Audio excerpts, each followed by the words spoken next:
Estuaries are considered to be among the most productive natural habitats in the world and subject to marine influences such as tides.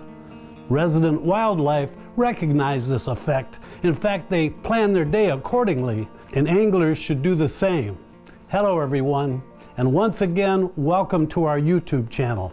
My good buddy, MLF Pro Grigsby and I both anticipated jerking heads out of the grass using heavy artillery, but with the Potomac River tide approaching its low, the bass were ignoring our jigs and frogs. Rightly so.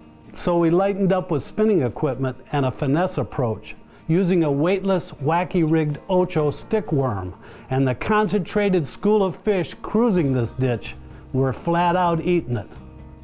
I got one. Oh, yes. Presentation, Shaw. It's all about presentation. Get out of that grass, get out of that hole, get out of there. You got him? Trying to pull him out of the grass with 8-pound tests is not, I got him though. I got him. Come on, I'm getting the net. I'm getting the net. Here we go. Here we go. And we got it. Yes, sir. Dude, this is awesome. This is awesome. I mean, this is what you remember the Potomac. That's right. It's just fish after fish after fish. But it's getting that right tide. I mean, you can see right. how low all the water is here. It's all sucked off the flats.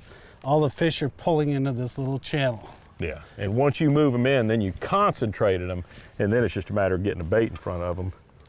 And the right bait, like the Ocho. You note? Intersecting the channel was a line of abandoned dock pilings that provided an ideal ambush point for these estuary largemouths. As the water level drops during an outgoing tide, the fish have no choice but to be drawn off the adjacent shallow flats, concentrating them in the deeper channel. When the tide is moving, it creates current and turbidity, triggering the entire food chain into a feeding mode.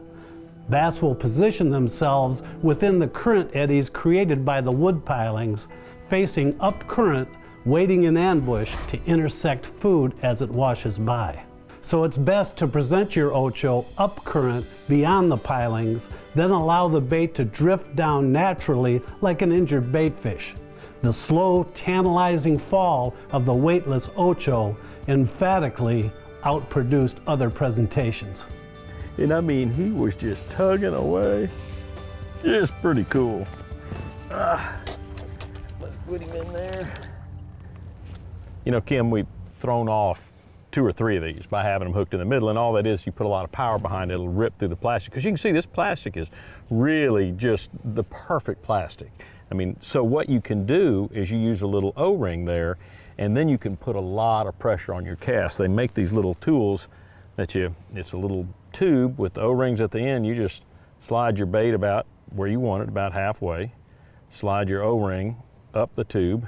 So I just gotta run it up like this, and then it just pops out on your bait, right? So now that you have it on your bait, you take the same hook, same rig, and you're just gonna hook it under the O-ring like that, and now it won't come off. And now all the pressure is on around the whole body, so it doesn't rip out near as much, and you can catch a bunch.